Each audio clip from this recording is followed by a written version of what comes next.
You're watching Drakewing Gaming. Enjoy the video.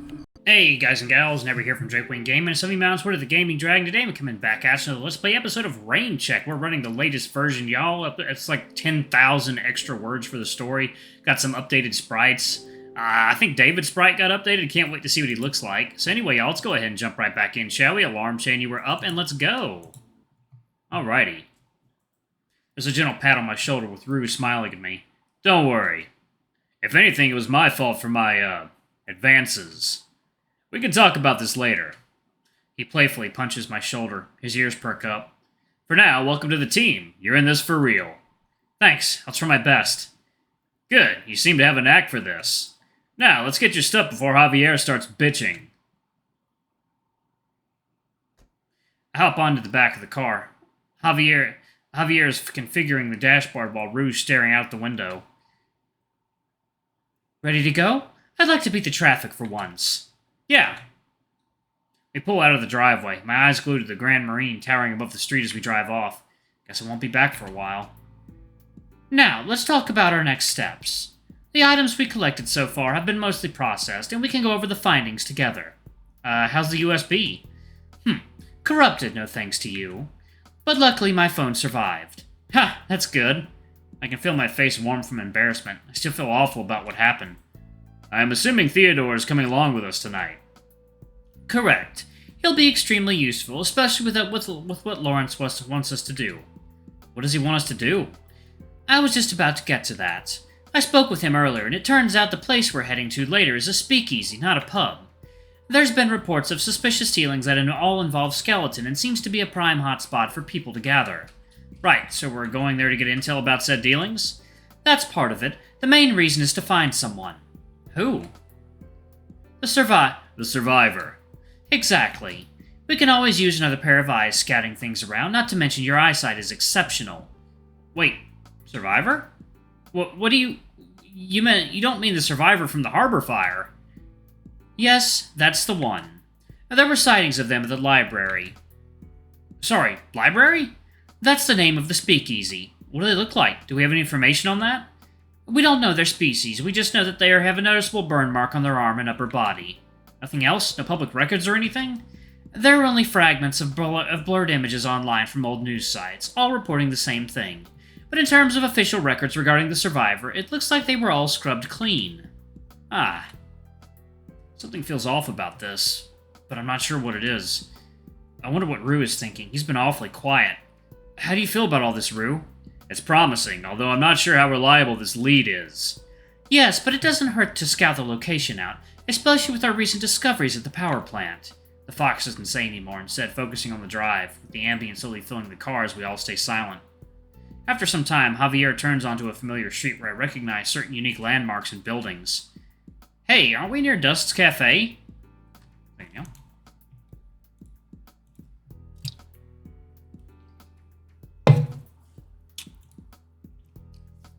Correct. I'm going to make a quick stop. I need to pick something up. The fox drives down the street into a small empty parking lot a few buildings down from the Puma's Brew. Stay here. This should be quick. You're not going along, Rue? The wolf shakes his head. He mentioned to me he needed to pick up some supplies for the investigation. At Dust Cafe? Knowing him, it's probably something mundane. Right. So, where are we going afterwards? Javier's apartment. Wait, really? I thought we were going to some facility or lab to look over the stuff we found yesterday. He does all that at his house. He says it's easier for him than having things transported to and from the office. That makes sense. Does he live far from here? No, another few minutes north of here. I look out the window, trying to visualize where that would be when I see Javier making his way back, carrying a large brown bag in his paws. Oh, he's back. He approaches my door and I instinctively open it, assisting him in taking the bag from his paws. Ugh, talk about heavy. You can set that aside on the floor. I furrow my brows as I take the bag from the struggling fox. Wait, this isn't heavy at all. What's in the bag? Curious, I decide to peer inside. What's this large suspicious plastic bag of white powder and jars of liquid? Obviously for his cocaine addiction. Javier rolls his eyes at Rue's teasing, clearly unamused. No, you mutt, it's baking soda. I ran out and needed more to develop some latent fingerprints. Oh, cool. What's the water for? It's ethanol. I need it as a solvent. Only Dust can obtain such high concentrations with his food license. Drug addict and alcoholic. What happened to you, Javier? Huh, it's 'cause I have to put up with you. The two continue their banter as I'm just caught in the middle of it, chuckling between their remarks.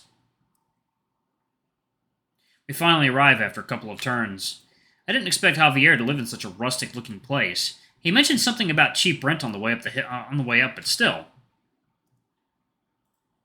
The Fox leads us to his unit, and stepping in, I notice just how low everything is. Everything is neatly organized, and it feels like I stepped into a library with how many bookshelves there are. Huh, that's odd. I don't really smell anything in here. You can put the bag over there. The Fox indicates a small table in his living room, and it's actually the only available spot to place anything. Rue enters last behind me, emphasizing just how tall he truly is. If you could follow me to this room, I'd like to show some of my findings some of the findings I processed. Please do not touch anything inside. The Fox guides us to a small room where a long table is set up with various equipment and lights mounted on top. The setup almost looks like the lab room we passed by the power plant. Second, water time. Alright, guys and gals, and we are back. Let's jump back into it, shall we? Okay. Jeez, I wonder how much Javier makes to afford such a place. I captured some pictures of the area when I was infiltrating the back just for documentation, but didn't capture anything of interest. The Fox points to a laptop at the end of the table and lets out a disappointed sigh. And I spent most of last night trying to recover the data that we captured at the server room, but haven't gotten much luck. It's mostly corrupted, and the parts that aren't don't contain any valuable information. How significant do you think the data would be if recovered? It depends, but after that whole ordeal, I would bet it's pretty significant if they're trying to back it up. I'm asking because we don't have an unlimited amount of time with Theodore. If the data's significance is low, I suggest we prioritize the other leads. Fair point, but I've already managed to process most of the other things we've collected. The Fox grips a small black light and uses it to illuminate the knife at the table, the very one that had been used by the snow leopard. Sections of the knife begin taking on a ghostly blue hue. You see that glow by the hilt? That's iconic to the knives manufactured in Southeast Asia, which may I remind you are banned here. You don't think they smuggled that in? They definitely did, and no one smuggles just one knife. They must be importing contraband to the masses. Now only if we knew from who. Regardless, I succeeded in obtaining paw prints from the blade and managed to obtain a single distinct set of prints. The Fox turns off the black light and guides our attention to the redacted crumpled piece of paper next to the knife, which leads me to this. Alright, and what did you find out about it? Not much, admittedly. I'm still trying to figure out how to handle the redactions, but I've managed to lift some paw prints from this too. Did it match the ones found on the knife? Yes, almost perfectly too, but there was another set that I couldn't identify. There were mine, Rue's, and the snow leopards on the paper, which was expected. But there was one where I couldn't obtain a clear lift, yet it's undeniably distinct. It's easily distinguishable even if the prints are somewhat obscured. We saw other people there when we were trying to save Monty. Maybe it belongs to one of them? Maybe, but I don't think a grunt would be permitted to handle something as sensitive as this, even if it was suggested to be incarcerated. So there's someone else working with the snow leopard? Someone in the blackout? It's all speculation right now, but I'm hoping more will be revealed when I eventually dissolve the redactions. As a side note, I couldn't find anything when I searched online for blackout or any information connecting a snow leopard to the power plant. Hard to tell what they look like when they're wearing that damn mask. Wait, and how do we explain what happened at the power plant? When we arrived, it looked like everyone just vanished on the spot. Javier stares intently at his laptop and nods. Yes, about that. We don't have a concrete explanation right now, but I do have a strong theory. Nobody just disappears like this unless they had a good reason to. In this case, it seems like they were fleeing from something, or someone. Right. If they were that imposing already as a gang, it would have been something serious. What about the police? That is certainly a possibility, but if it were the case, it wouldn't explain why the area wasn't sealed off, or why there wasn't any police activity when we arrived. Tea time.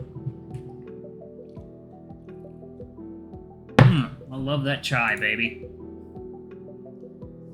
So, what could threaten a criminal network other than another criminal network?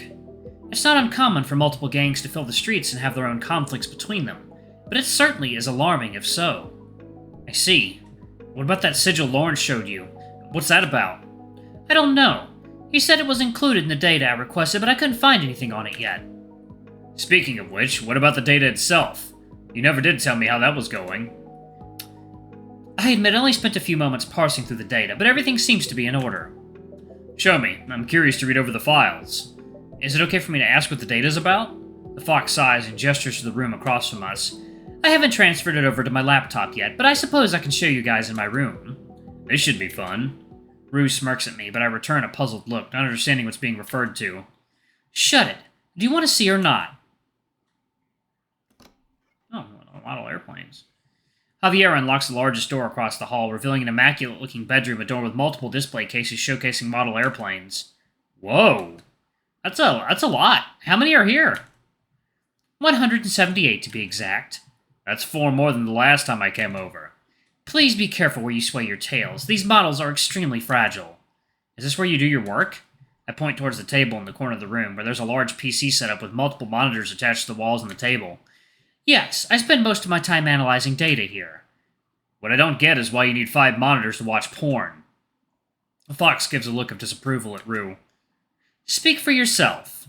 Javier hops onto his chair, which makes him appear even shorter than he already is, and logs onto his computer. A series of flashes appear simultaneously on his monitors, and then he clicks around, opening up a small window containing hundreds of folders. Normally I wouldn't be so open sharing files like this. Nonetheless, there's a folder I'd like to bring to your attention. The fox opens the folder labeled ARC C614-2. Another window pops up, but is completely empty, causing Javier to stare blankly at the screen. Huh. Rue leans in and shakes his head, clearly perplexed by what he's seeing. Where's the data file? Javier opens up a terminal, his paws flying across the keyboard as he types in a series of commands. He then shakes his head, a look of frustration crossing his face. It's missing. But C614-1 and C614-3 are present and available. Sorry, what's missing, and what does 1 and 3 mean?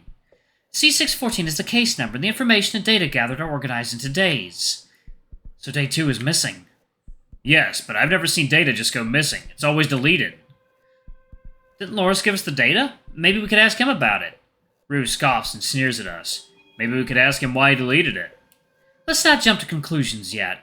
I swear that data file was there when I decrypted it. I wonder. The fox frantically resumes typing, my eyes captivated with just how fast he can press the keys. Huh.